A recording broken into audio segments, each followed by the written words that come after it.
ओम शांति।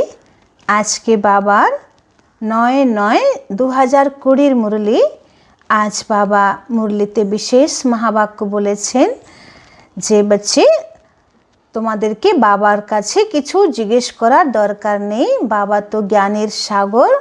বাবা মুরলির মাধ্যমে তোমাদেরকে সব রকম জ্ঞান দিচ্ছেন, সব রকম বুঝিয়ে দিচ্ছেন, সমস্ত প্রশ্নের উত্তর দিয়ে দিচ্ছেন। তো নতুন করে বাবার কাছে কিছু জিজ্ঞেস করার নেই। তারপরে আজকে বাবা বলছেন যে তোমরা এই কলিযুগ দুনিয়াতে আছো, বিভিন্ন পরিস্থিতি তোমাদেরকে সামনা করতে হয়। তো সব ব্যাপারে যোগ বলকে প্রয়োগ করো, খুব যোগযুক্ত হও। আর যখন দেখো এমন পরিস্থিতি আছে যেখানে কিছু বলাও যাচ্ছে না, কিন্তু যোগ দ্বারা তোমরা সেই সমস্যাকে সমাধান করো। তো বাবা আজকে বিশেষ বলেছেন যারা মিলিটারিতে ডিফেন্সে কাজ করে তো তাদের খাওয়া দাওয়ার অসুবিধা হয়। তো বাবা তাদেরকে বলছেন যে যদি তুমি যোগবল দ্বারা পুরো পৃথিবীকে পাবন করতে পারো, পুরো দুনিয়াকে পাবন করতে পারো, তাহলে নিজের খাওয়াকে পবিত্র করতে পারছো না। তো যোগবল দ্বারা ভালো শক্তিশালী দৃষ্টি দ্বারা তোমাদের সামনে যে আহার আসছে সেটাকে শুদ্ধ করো। খেতে হবে নিরামিষই, কিন্তু যদি কারো অন্যের হাতে রান্না আছে সেটাকে যোগবল দ্বারা শুদ্ধ করে নাও, পবিত্র করে নাও, শক্তিশালী করে নাও। তারপরে আজকে বাবা বলেছেন যে কোনো রকম তোমাদের মধ্যে দেহ অহংকার যেন না থাকে। তো বাবা উদাহরণ দিচ্ছেন যে প্রথম যখন যজ্ঞ স্থাপন হয় তখন দিদি দাদিদের বা কোনো ভাই বোনদের যদি শরীর খারাপ হতো তখন বাবা এসে তাদের সেবা করতেন। ব্রহ্মা বাবা, শিব বাবা। বাবার মধ্যে কোনো অহংকার ছিল না যে আমি তো বড়, আমি কেন সেবা করব। তো শিব বাবা জানতেন যে আমি যা করব ব্রহ্মা বাবা তাই শিখবেন, আর বাপ দাদা যা করবেন অন্য ভাই বোনরা তাই শিখবে। তো সেরকম আমাদেরকেও নিরহংকারী হতে হবে। এবার আসুন আমরা বাবার পুরো মুরলি শুনব। मीठे बच्चे, हर बात में योग बल से काम लो। बाप से कुछ भी पूछने की बात नहीं है। तुम ईश्वरीय संतान हो, इसलिए कोई भी आसुरी काम न करो। बाबा बोलছেন প্রত্যেক ব্যাপারে যোগ বলকে প্রয়োগ করো এবং বাবাকে বারবার জিজ্ঞেস করার দরকার নেই। শুধু সবসময় মনে রাখতে হবে যে আমরা ঈশ্বরীয় সন্তান, আমাদের দ্বারা যেন কোনো আসুরি কর্ম না হয়। আজকের প্রশ্ন, तुम्हारे इस योग बल की करामात क्या है?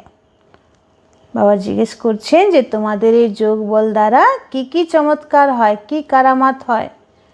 তো বাবা উত্তরে বলছেন यही योग बल है जिससे तुम्हारी सब कर्मेंद्रियां वश हो जाती हैं। বলছেন যোগ বল দ্বারাই তোমাদের সমস্ত ইন্দ্রিয় বশীভূত হয়ে যাচ্ছে। योग बल के सिवाय तुम पावन बन नहीं सकते। যোগ বল ছাড়া আমরা পাवन होते পারবো না। योग बल से ही सारी सृष्टि पावन बनती है। इसलिए पावन बनने के लिए, भोजन को शुद्ध बनाने के लिए याद की यात्रा में रहो। বলছেন যে তোমাদের এই যোগ বল দ্বারা শুধু তোমরা না, পুরো সৃষ্টি পাবন হয়ে যাচ্ছে। এই জন্যে পুরো পবিত্র হওয়ার জন্যে বা আহারকে, খাদ্যকে শুদ্ধ বানানোর জন্যে বাবার ইয়াদের यात्राয় থাকতে হবে। युक्ति से चलो, नम्रता से व्यवहार करो। সবার সঙ্গে খুব যুক্তিপূর্বক চলতে হবে এবং নম্রতাভাবে ব্যবহার করতে হবে। ओम शांति। रूहानी बाप रूहानी बच्चों को समझाते हैं, दुनिया में किसी को मालूम नहीं है कि रूहानी बाप आकर स्वर्ग की व नई दुनिया की स्थापना कैसे करते हैं। कोई भी नहीं जानते। तुम बाप से कोई भी प्रकार की मांगनी नहीं कर सकते हो। বাবা বলছেন যে তোমরা বাবা থেকে কোনো রকম কিছু চাও না। बाप सब कुछ समझाते हैं, कुछ भी पूछने की दरकार नहीं रहती। বাবা মুরলিতে এত কিছু আমাদেরকে বুঝিয়ে দিচ্ছেন যে আমাদের আর কিছু নতুন করে বাবাকে জিজ্ঞেস করার দরকার নেই। सब कुछ आप ही समझाते रहते हैं। बाप कहते हैं मुझे कल्प कल्प इस भारत खंड में आकर क्या करना है सो मैं जानता हूँ, तुम नहीं जानते। बाबा बोलছেন যে कल्पे कल्पे आमी भारतखंडे भारतवर्षे आमी आसছি, तो आमाके কি করতে হবে সেটা আমি জানি, তোমরা জানো না, কিন্তু আমার কাছে পুরো প্ল্যানিং আছে। रोज रोज समझाते हैं, कोई भल एक अक्षर भी न पूछे तो भी सब कुछ समझाते रहते हैं। বলছে যদি কেউ একটা শব্দ যদি জিজ্ঞেস না করে তাও বাবা সব কিছু বলে দেবেন। कभी पूछते हैं खान पान की तकलीफ होती है, अब यह तो समझ की बात है, बाबा ने कह दिया है हर बात में योग बल से काम लो, याद की यात्रा से काम लो, और कहाँ भी जाओ तो मुख्य बात बाप को जरूर याद करना है। बाबा बोलছেন যে অনেক বাচ্চারা বাবাকে জিজ্ঞেস করে বাবা বাড়িতে তো সবাই জ্ঞানে চলে না, তো আমরা কি করে শুদ্ধ আহার খাবো, সাত্বিক আহার নেব, বা রাস্তাঘাটে বাইরে গেলে কিভাবে সাত্বিক আহার নেব। তো বাবা বলছে যে প্রত্যেক ব্যাপারে যোগবল দ্বারা কাজে আসো, যোগবলকে প্রয়োগ করো। যত তুমি বাবার ইয়াদে থাকবে, যত যোগবলের প্রয়োগ করবে, তত আত্মাদের মনেও আসবে যে এর জন্য আমাকে নিরামিষ রান্না করে দিতে হবে, বা তারা তোমার কথা মেনে নেবে, বা কাউ না কাউকে বাবা টাচ করিয়ে দেবে, তো তোমাদের অসুবিধা হবে না। কিন্তু খুব যোগবল দরকার। আর আমাদের নিজেদের মধ্যেই যদি ইচ্ছা থাকে যে ঠিক আছে আমরা খেয়ে নেব, সবসময় তো সম্ভব না, তো আমাদের মন যদি দুর্বল থাকে তাহলে বাবা মদত করবে না। কিন্তু যদি আমরা একদম কঠোরভাবে আমরা নিজের নিয়মকে পালন করব আর খুব যোগের প্রয়োগ করব, তাহলে বাবা অবশ্যই মদত করবেন। तो और कोई भी आसुरी काम नहीं करना है, हम ईश्वरीय संतान हैं, वह है सबका बाप, सबके लिए शिक्षा यह एक ही देंगे। बाप शिक्षा देते हैं बच्चे स्वर्ग का मालिक बनना है, राजाई में भी पोजीशन तो होती है ना, हर एक के पुरुषार्थ अनुसार मर्तबा होता है। पुरुषार्थ बच्चों को करना है और प्रारब्ध भी बच्चों को पानी है। बाबा বলছেন যে পুরুষার্থ তোমাদের করতে হবে আর प्रारब्ध তোমরাই পাবে। पुरुषार्थ कराने के लिए बाप आते हैं, तुमको कुछ भी पता नहीं था कि बाप कब आएंगे, क्या आकर करेंगे, कहाँ ले जाएंगे, बाप ही आकर समझाते हैं। ड्रामा के प्लान अनुसार तुम कहाँ से गिरे हो। बाबा বলছেন যে ড্রামার প্ল্যান অনুসার আমরা কোথায় থেকে নেমেছি, क्या आकर करेंगे। बाबा कहते ड्रामा के प्लान अनुसार तुम कहाँ से गिरे हो, एकदम ऊंच चोटी से ना, एकदम উঁচু চটি থেকে। কোথায় সত্যযুগ ত্রেতা যুগে আমরা 16 কলা সম্পূর্ণ দেবতা, আমরা সম্পূর্ণ নির্বিকারী, মর্যাদায় পুরুষোত্তম, সম্পূর্ণ অহিংসক, আর দাপর যুগে একটু বিকারের চোট খেয়েছি, আর আমরা কোথায় থেকে কোথায় নেমেছি, পুরো পূজ্য থেকে পূজারি হয়ে গেলাম।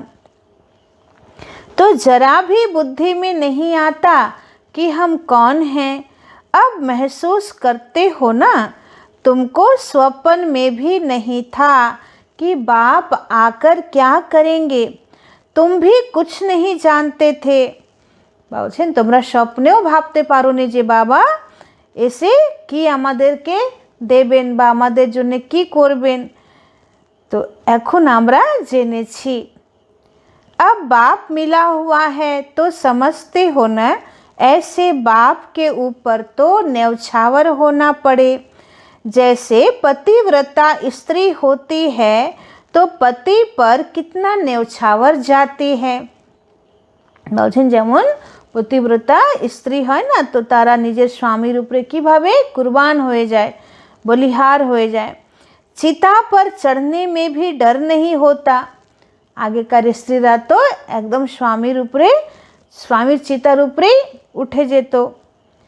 कितनी बहादुर होती हैं, आगे चिता पर बहुत चढ़ती थी।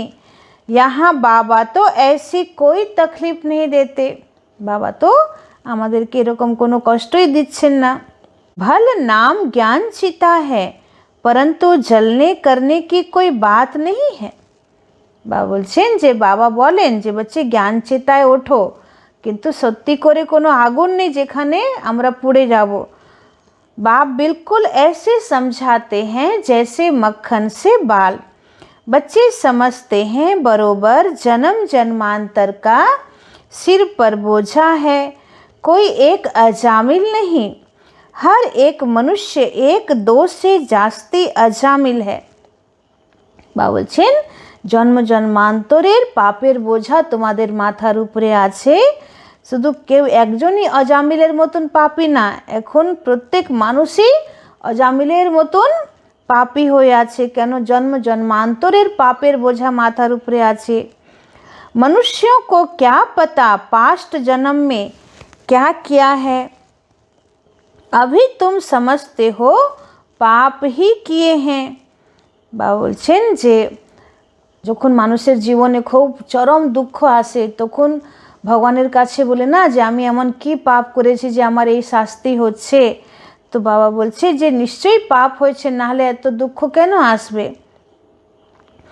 वास्तव में पुण्य आत्मा एक भी नहीं है, सब हैं पाप आत्माएं। पुण्य करे तो पुण्य आत्मा बन जाए। पुण्य आत्माएं होती हैं सतयुग में। कोई ने हॉस्पिटल आदि बनाई सो क्या हुआ।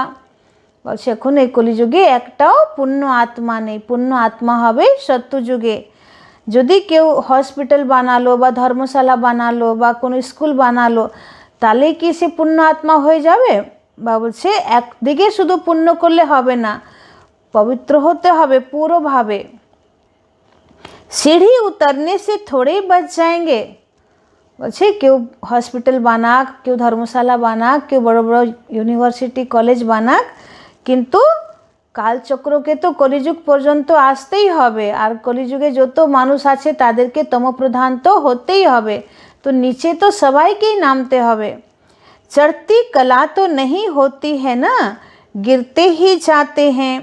यह बाप तो ऐसा बिलवेड है जिस पर कहते हैं जीते जी न्यौछावर जाएं, क्योंकि पतियों का पति बापों का बाप सबसे ऊंच है। বাবা বলছেন যে বাবা এত মিষ্টি, এত বাবা ভালো যে মনে হয় যে বাবার উপরে তো আমরা একদম বলিহার হয়ে যাই। কেন? বাবাই হচ্ছেন আমাদের স্বামীরও স্বামী, বাবা পিতারও পিতা, सब থেকে ऊंचू। तो बच्चों को अभी बाप जगा रहे हैं, ऐसा बाप जो स्वर्ग का मालिक बनाते हैं। कितना साधारण है। शुरू में बच्चियां जब बीमार पड़ती थी तो बाबा खुद उन्हों की सेवा करते थे। बाबा যজ্ঞের ইতিহাস বলছেন যে আরম্ভে যখন দিদিরা দাদিরা যখন অসুস্থ হতেন তো বাবা নিজেই তাদের সেবা করতেন। अहंकार कुछ भी नहीं, बाप दादा ऊंच ते ऊंच हैं। कहते हैं जैसे कर्म मैं इनसे कराऊंगा या करूंगा। তো যখন ব্রহ্মা বাবার মধ্যে শিব বাবা আছেন, এখন শিব বাবা সেবা করছেন না ব্রহ্মা বাবা করছেন বোঝা যেত না। কেন? দুইজনই কম্বাইন্ড বাপ দাদা, আর শরীর তো একটাই, তাহলে কে করছে বোঝা যাচ্ছে না। তো এখানে শিব বাবা বলছেন যে আমি যেমন করাবো এই ব্রহ্মা সেরকম করবে, তার মানে শিব বাবাই করছেন। তাহলে কত ভাগ্য সেই দিদি দাদিদের যাদের সেবা স্বয়ং ভগবান করছেন। তাই শাস্ত্রেও আছে দ্রৌপদীর পা টিপেছিল। तो दोनों जैसे एक हो जाते हैं, पता थोड़ी पड़ता है। तो बाप क्या करते हैं, दादा क्या करते हैं, कर्म अकर्म विकर्म की गति बाप ही बैठ समझाते हैं। बाप बहुत ऊंच है, माया का भी कितना प्रभाव है। বাবা বলছেন যে কর্ম অকর্ম আর বিকর্মের যে কি গুহ্য গতি সেটা এখন বাবাই এসে আমাদেরকে বোঝাচ্ছেন। बाप बहुत ऊंच है, माया का भी कितना प्रभाव है। ईश्वर बाप कहते हैं ऐसा मत करो तो भी नहीं मानते। बाबा বলছেন যে মায়ার কত প্রভাব, যে বাবা ডাইরেক্ট বারণ করছেন বাচ্চে এই ভুল কাজ করো না, এরকম করো না, তাও বাচ্চারা মানে না। আর মায়া তাদের বুদ্ধির যে হোশটা একদম উড়িয়ে দিয়েছে আর উল্টো কাজ করে নেয়। लेकिन माया भी बड़ी ज़बरदस्त है ना, भूले चूके भी बाप को नहीं भूलना है। बाबा বলছেন যে ভুল চুকেও তুমি বাবাকে ভুলো না। সবথেকে বড় ভুল হচ্ছে বাবাকে ভুলে যাওয়া, এই ভুল করো না। कुछ भी करें, मारे अथवा कूटें, ऐसा कुछ बाप करते नहीं, परंतु यह एक्सट्रीम में कहा जाता है। বাবা বলছেন আমি যদি তোমাকে মারিও তাও তুমি বাবার হাত ছেড়ে কোথাও যাও না। কেন বাবা কখনো বাচ্চাদের মারে না, কিন্তু হয়তো এরকম মনে হচ্ছে যে অনেক কষ্ট সহ্য করতে হচ্ছে জ্ঞান মার্গে চলার জন্যে। তো বাবা বলছে যে যতই কষ্ট সহ্য করতে হোক কিন্তু বাবার হাত আর বাবার সাথ তোমরা কখনো ছাড়বা না। একটা গান আছে না যে তুমি ভালোবাসো বা তুমি ঠুকরাও কিন্তু তোমার দরবার আমরা কোনোদিনই ছাড়বো না। তো সেরকম বাবা যদি মারেও তাও কখনো বাবার हाथ छेड़ो ना, बाबर घर छेड़ो ना। तो ऐसा कुछ बाप करते नहीं, परंतु यह एक्सट्रीम में कहा जाता है। गीत में भी है ना, तुम्हारा दर कभी नहीं छोड़ेंगे चाहे कुछ भी करो।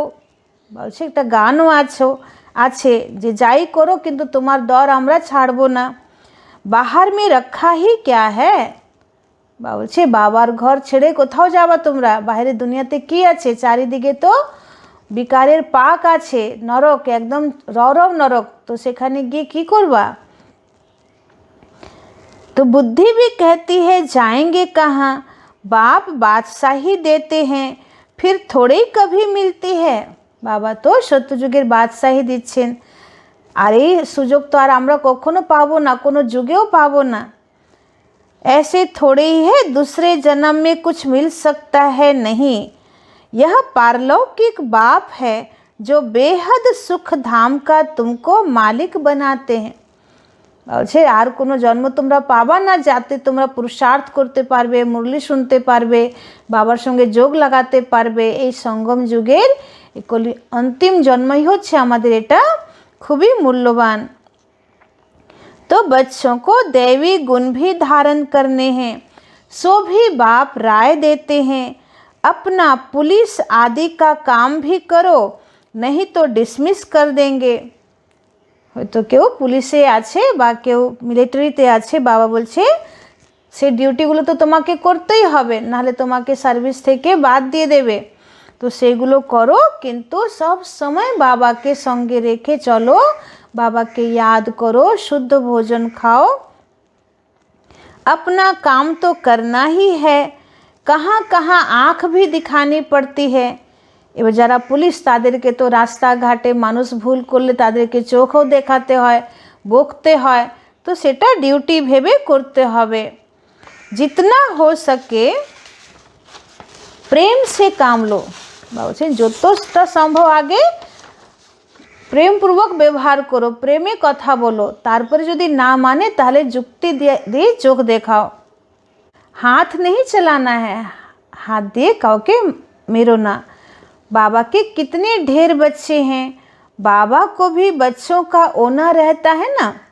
तो बाबार কত রকম বাচ্চা, প্রত্যেকের আলাদা আলাদা কাজকর্ম আছে, তো কিভাবে তারা নিজের কাজকর্ম করা সত্ত্বেও তাদের দ্বারা যেন কোনো বিকর্ম না হয়, বাবা সে যুক্তিও বলছেন।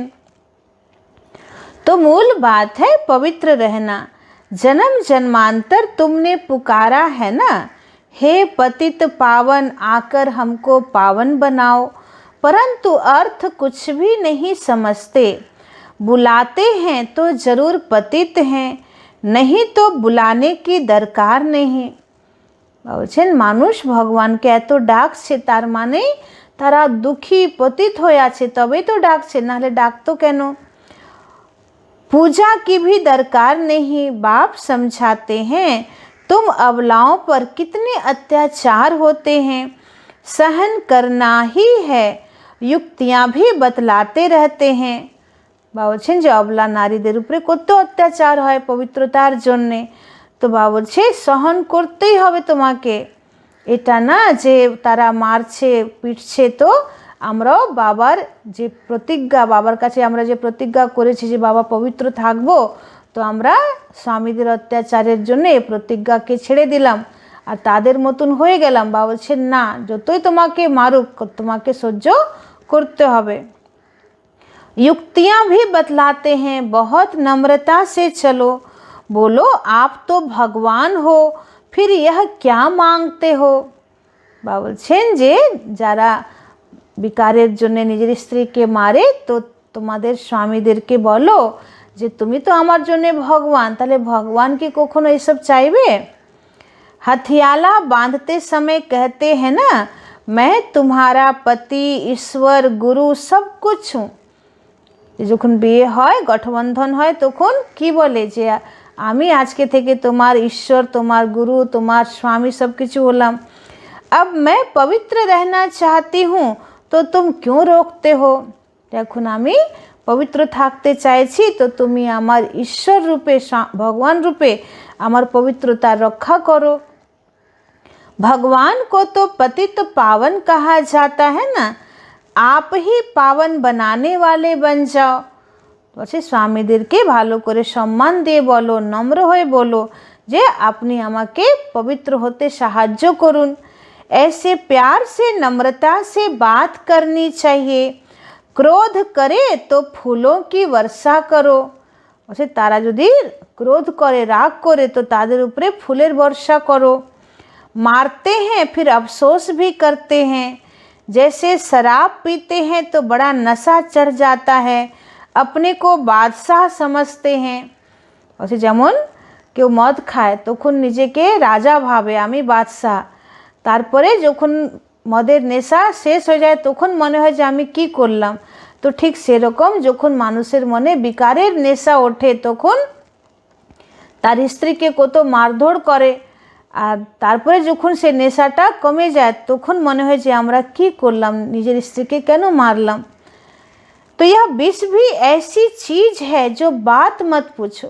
বাবা বলছে যে কাম বিকার রূপী বিষ এমনই আছে, যখন মাথায় উঠে যায় তখন মানুষের সুদবুদ থাকে না যে আমরা কি করছি। पीछे पछताते भी हैं, परंतु आदत पड़ी है तो वह टूटती नहीं है। যে পরে পশ্চাতাপ করে কিন্তু হ্যাবিট যেটা হয়ে আছে সেটা যায় না। एक दो बार विकार में गया, बस नशा चढ़ा, फिर गिरते रहेंगे। বাবা বলছেন এক দুবার যদি বিকারে চলে যায় তাহলে সেটাই সংস্কারে চলে আসে। तो जैसे नशे की चीज़ें खुशी में लाती हैं, विकार भी ऐसे है, यहाँ बड़ी मेहनत है। বাবা বলছেন যে যেমন মদ খেলে বা কোনো রকম গাঁজা অফিম এসব চরস খেলে মানুষ কিছুক্ষণের জন্য ভিতরে খুব আনন্দ খুশি অনুভব করে আর তারপরে ভিতরে ভিতরে খোখলা হয়ে যায়, ঠিক সেরকম বিকারটাও মানুষকে কিছুক্ষণের জন্য খুশি দেয় আর তারপরে একদম শেষ। तो सिवाय योग बल के कोई भी कर्मेंद्रियों को वश नहीं कर सकते।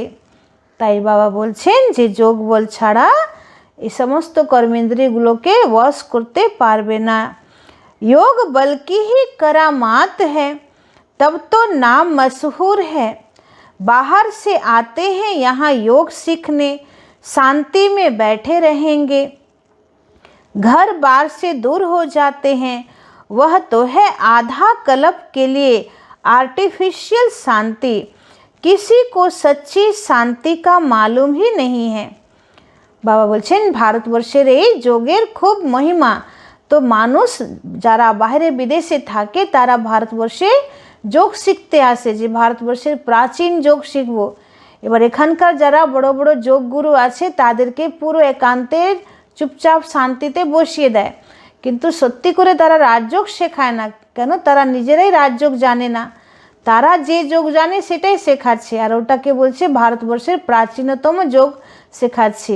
আর অনেক মানুষরা একদম নিরিবিলিতে চুপচাপ শান্তিতে বসে যায়, কিন্তু চুপচাপ শান্তিতে বসে যাওয়াই যোগ না, যতক্ষণ সে নিজের আত্মাকেই চিনল না বা परमात्माকেই চিনল না।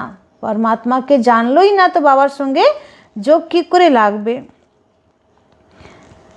तो किसी को सच्ची शांति का मालूम नहीं है। এই জন্য বাবা বলছে তারা আর্টিফিশিয়াল শান্তি পায়, তারা आत्मार আসল শান্তি পায় না। बाप कहते बच्चे तुम्हारा स्वधर्म है ही शांत, इस शरीर से तुम कर्म करते हो, जब तक शरीर धारण न करें तब तक आत्मा शांत रहती है। বলছেন তোমাদের আসল স্বধর্মই হচ্ছে শান্তি, মানে যখন আত্মা পরমধামে থাকে তখন পূর্ণ শান্তিতে থাকে, তারপরে যখন শরীর ধারণ করে তখন তার মধ্যে হলচল চলে আসে, तो शरीर छाड़ा आत्मा शांत स्वरूप स्थिति थाके, फिर कहाँ न कहाँ जाकर प्रवेश करती है। यहाँ तो फिर कोई कोई सूक्ष्म शरीर से धक्के खाती रहती है। बोलছেন আবার কোনো কোনো आत्मा शरीर पाए ना तो सूक्ष्म देह धारण करे एदिके ओदिके घुरे बेड़ाए। वह छाया के शरीर होते हैं, कोई दुख देने वाले होते हैं, कोई अच्छे होते हैं। বলছে কোনো কোনো আত্মা ছায়া শরীর নিয়ে বায়ুমণ্ডলে ঘুরে বেড়ায়, কেউ কেউ তো কারো উপকারও করে, ভালো করে, আবার কেউ কেউ কারো ক্ষতি করে। यहाँ भी कोई भले मनुष्य होते हैं जो किसी को दुख नहीं देते। বাবা বলছেন যে আত্মাই তো সংস্কার নিয়ে যায়, তো যে জীবন থাকতে সবাইকে দুঃখ দিয়েছে সে আত্মা দেহ রাখার পরেও সবাইকে দুঃখ দেয়, এবং যে সবাইকে সুখ দেয় তো সে সুখী আত্মা, সে মরার পরেও কাউকে দুঃখ দেয় না। कोई तो बहुत दुख देते हैं, कोई जैसे साधु महात्मा होते हैं। तो बाप समझाते मीठे मीठे सिखी लदे बच्चों, तुम 5000 वर्ष के बाद फिर से आकर मिले हो।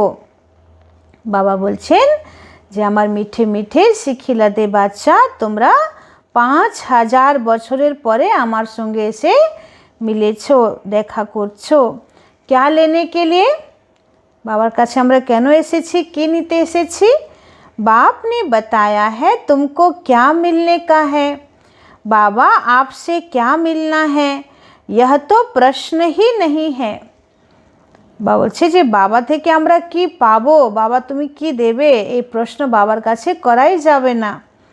आप तो हो ही हेवनली गॉड फादर, नई दुनिया के रचयिता। बाबा तो হচ্ছেন স্বর্গের রচয়িতা, तो ज़रूर आपसे बादशाही ही मिलेगी ना, तो बाबा থেকে আমরা बादशाही पाबो। बाप कहते हैं थोड़ा भी कुछ समझ कर जाते हैं तो स्वर्ग में ज़रूर आ जाएंगे। বলছে যদি কেউ একটুখানি জ্ঞান শুনেছে বা বুঝেছে তো সে স্বর্গে অবশ্যই আসবে। हम स्वर्ग की स्थापना करने आए हैं, बड़े से बड़ा आसामी है भगवान और प्रजापिता ब्रह्मा। বাবা বলছেন সব থেকে বড় হাইয়েস্ট অথরিটি, হাইয়েস্ট আসামি, আসামি মানে অথরিটি, তো সেটা হচ্ছেন শিব বাবা, তারপরে হচ্ছেন ব্রহ্মা বাবা। तुम जानते हो विष्णु कौन है और कोई को भी पता नहीं। আমরা জানি যে বিষ্ণু কে, তো ব্রহ্মা বাবাই সত্যযুগে গিয়ে বিষ্ণু হচ্ছেন, নারায়ণ হচ্ছেন, এটা কেউ জানে না, ভক্তি মার্গের লোক বা অন্য ধর্মের লোক কেউ জানে না। तुम तो कहेंगे हम इनके घराने के हैं, यह लक्ष्मी नारायण तो सतयुग में राज्य करते हैं, यह चक्र आदि वास्तव में विष्णु को थोड़े ही हैं। বাবা বলছেন যে নারায়ণের হাতে, বিষ্ণুর হাতে যে চারটে অলঙ্কার দেখানো হয়েছে, শঙ্খ চক্র গদা পদ্ম, তো এটা সত্যযুগে নারায়ণের হাতে সবসময় থাকবে না বা স্থূলভাবে থাকবেই না, নারায়ণের তো দুটোই হাত থাকবে। এটা সঙ্গম যুগের অলঙ্কার, আমাদের ব্রাহ্মণ বাচ্চাদের অলঙ্কার। यह अलंकार हम ब्राह्मणों के हैं, अभी यह नॉलेज है, सतयुग में थोड़े ही यह समझाएंगे। तो ऐसी बातें बताने की कोई में ताकत नहीं है। বলছেন এইসব কথা বলার শক্তি কারো মধ্যে নেই। तुम इस 84 के चक्र को जानते हो, इनका अर्थ कोई समझ न सके। बच्चों को बाप ने समझाया है, बच्चे समझ गए हैं। हमको तो यह अलंकार शोभते ही नहीं। हम अभी शिक्षा पा रहे हैं, पुरुषार्थ कर रहे हैं, फिर ऐसे बन जाएंगे। बाबा बोलছেন যে এই চারটে অলংকার ব্রাহ্মণ বাচ্চাদেরই আছে, কিন্তু ব্রাহ্মণ বাচ্চাদেরকেও বাবা পার্মানেন্ট এই অলংকার ধারণ করতে বাবা বলছেন যে তোমাদেরকে দেখানো যাবে না, কারণ তোমাদের কোনো গ্যারেন্টি নেই। আজ তোমরা খুব ভালো জ্ঞান শোনাচ্ছ, পবিত্র জীবন যাপন করছো, জ্ঞানরূপী গদা দ্বারা মায়াকে পরাস্ত করছো, আবার কালকে তোমাদের মতিগতি কী হবে, বুদ্ধি কী হবে, কোনো ঠিক ঠিকানা নাই। অনেক মহারথী বাচ্চারাও বাবার হাত ছেড়ে চলে যায়, এই জন্যে ব্রাহ্মণদের হাতে এই অলঙ্কার দেখানো যাচ্ছে না। তাই বাবা বলছে যে ধারণ করছে ব্রাহ্মণরাই, কিন্তু দেখানো হয়েছে বিষ্ণুকে, মানে যখন সে সম্পূর্ণ হয়ে গেছে তার হাতেই অলঙ্কারগুলো দেখানো হয়েছে, মানে যে পূর্ণ বিজয়ী হয়ে যাবে তার হাতেই দেখানো হবে। এখন তো আমাদের পুরুষার্থ ইনকমপ্লিট আছে, এই জন্যে আমাদের হাতে দেখানো যাবে না। हम अभी शिक्षा पा रहे हैं, पुरुषार्थ कर रहे हैं, फिर ऐसे बन जाएंगे। स्वदर्शन चक्र फिराते फिराते हम देवता बन जाएंगे। स्वदर्शन चक्र अर्थात रचयिता और रचना के आदि मध्य अंत को जानना है। बाबा बोलছেন যে स्वदर्शन चक्र मानेই হচ্ছে रचयिता बाबा और रचनार आदि मध्य अंत के जाना। सारी दुनिया में कोई भी यह समझा नहीं सकते कि यह सृष्टि का चक्र कैसे फिरता है। बाप कितना सहज कर समझाते हैं। इस चक्र की आयु इतनी बड़ी तो हो नहीं सकती। बाबा बोलছেন बाबा को तो ভালো করে সবাইকে বোঝাচ্ছেন যে 5000 বছরই হচ্ছে এই চক্রের আয়ু, এর থেকে একদিনও বেশি হতে পারে না। मनुष्य सृष्टि का ही समाचार सुनाया जाता है कि इतने मनुष्य हैं, ऐसे थोड़े ही बताया जाता है कि इतने कछुए हैं, कितनी मछलियाँ आदि हैं। मनुष्यों की ही बात है। बाबा बोलছেন যে 5000 বছরের এই কালচক্রে কলিযুগের শেষ পর্যন্ত কত মানুষের জনসংখ্যা হতে পারে বাবা তার হিসাব বলেন যে 700 কোটি বা 750 কোটি। কিন্তু এটা না যে বাবা এটাও বলবেন যে পুরো বিশ্বে কত কচ্ছপ আছে, কত মাছ আছে, তো এইসব হিসাব থোড়েই বাবা দেবেন। तुमसे भी प्रश्न पूछते हैं तो बाप सब कुछ बतलाते रहते हैं, सिर्फ उस पर पूरा ध्यान देना है। বাবা বলছেন যে বাবা সব দিক থেকে সর্ব অ্যাঙ্গেল থেকে মুরলিতে সব কিছুই বলে দিচ্ছেন, তো শুধু ভালো করে মুরলি শোনো, বাবার কাছে প্রশ্ন করো না। बाबा ने समझाया है, योग बल से तुम सृष्टि को पावन बनाते हो, तो क्या योग बल से खाना शुद्ध नहीं हो सकता। অনেক বাচ্চারা বাবাকে জিজ্ঞেস করেন না যে বাবা আমরা মিলিটারিতে থাকি, আমরা ডিফেন্সের কাজ করি, তো আমরা তো সব সময় নিজে রান্না করতে পারবো না, তো শুদ্ধ ভোজন কোথা থেকে পাবো। তো বাবা ওদেরকে উত্তর দিচ্ছেন যে তোমরা যোগ বল দ্বারা পুরো পৃথিবীকে পাবন করছো, তো যোগ বল দ্বারা নিজের খাদ্যকে পবিত্র করতে পারবে না। তো তোমাদের সামনে যে নিরামিষ আহার আসছে বা অন্য কেউ রান্না করেছে, কিন্তু যোগ বল দ্বারা সেটাকে খুব ভালো করে শক্তিশালী বানাও, শুদ্ধ করো, তারপরে গ্রহণ করো।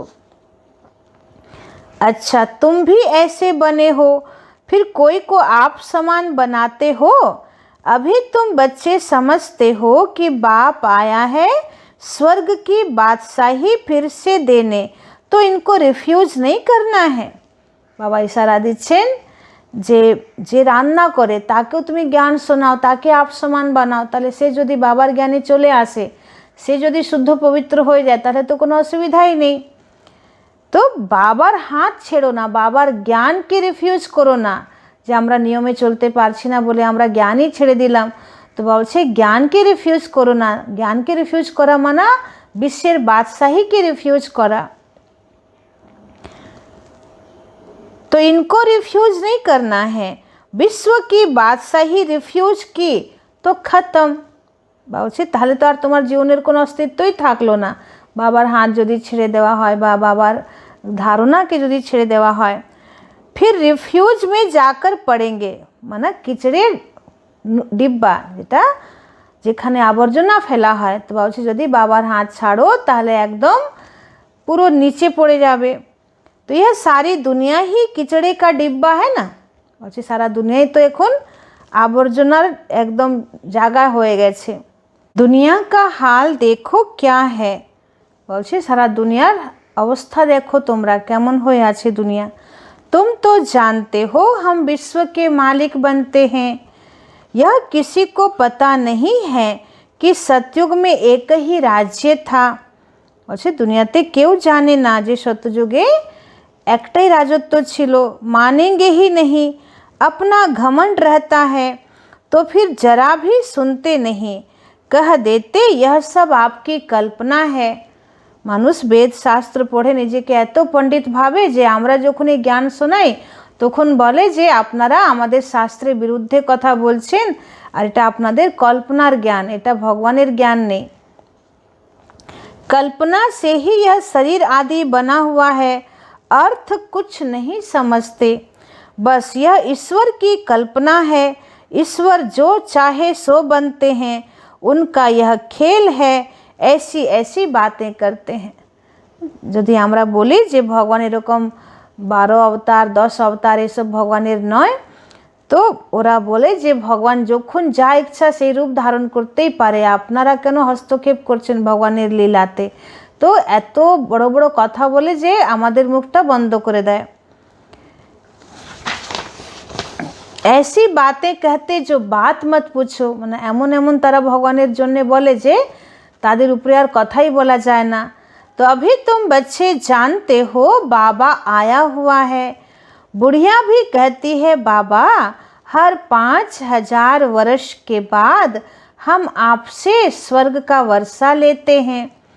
बाबा बोलছেন যে বড় বড় বিদ্বান পণ্ডিত ভগবানকে চিনতে পারলো না বা নিশ্চয় তারা রাখতে পারছে না যে ভগবান এসে গেছেন, কিন্তু আমার বুড়ি বুড়ি মাতারা তারা চিনে গেছে যে হ্যাঁ বাবা 5000 বছর আগেও এসেছিলেন আর আবার এখন এসেছেন আমাদের জন্য, আর আমরা বাবা থেকে স্বর্গের বর্ষা পাচ্ছি। हम अभी आए हैं स्वर्ग की राजाई लेने। तुम जानते हो कि सभी एक्टर्स का अपना पार्ट है, एक का पार्ट ना मिले दूसरे से। बाबा बोलছেন যে প্রত্যেক অ্যাক্টরের পার্ট আলাদা, একজনের পার্ট আরেকজনের সঙ্গে মিলছে না। तुम फिर इसी ही नाम रूप में आकर इसी समय बाप से वर्षा लेने का पुरुषार्थ करेंगे। तो बाबा बोलছেন যে আবার যখন আগামী সঙ্গম যুগ আসবে তখন এখন তোমাদের যে নাম রূপ চেহারা আছে সেই ব্যক্তিত্ব আবার তোমরা পাবে আর এইভাবে তোমার সঙ্গে আমার মিলন হবে। कितनी अथाह कमाई है। भल बाबा कहते हैं थोड़ा भी सुना है तो स्वर्ग में आ जाएंगे। বলছে একটুখানিও যদি জ্ঞান শুনে থাকে তাহলে স্বর্গে আসবেই, परंतु हर एक मनुष्य पुरुषार्थ तो ऊंच बनने का ही करते हैं ना। বলছে প্রত্যেক মানুষ পুরুষার্থ তো উঁচু হওয়ারই করছে, তো পুরুষার্থ है फर्स्ट। বলছেন পুরুষার্থ হচ্ছে फर्स्ट। अच्छा मीठे मीठे सिखी लदे बच्चों प्रति मात पिता बाप दादा का याद प्यार और गुड मॉर्निंग। रूहानी बाप की रूहानी बच्चों को नमस्ते। हम रूहानी बच्चों की रूहानी बाप दादा को पदम गुना नमस्ते नमस्ते नमस्ते।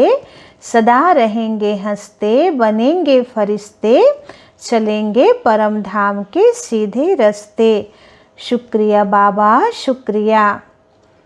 आज के धारणार मुख्य सार 1 नम्बर पॉइंट जैसे बाबा बच्चों की सेवा करते हैं, कोई अहंकार नहीं, ऐसे फॉलो करना है। বাবা বলছেন যেমন আমি তোমাদের সেবা করছি, কোনো অহংকার আমার মধ্যে নেই, সেরকম তোমরাও নিরহংকারী হয়ে সকলের কল্যাণ করো, সেবা করো।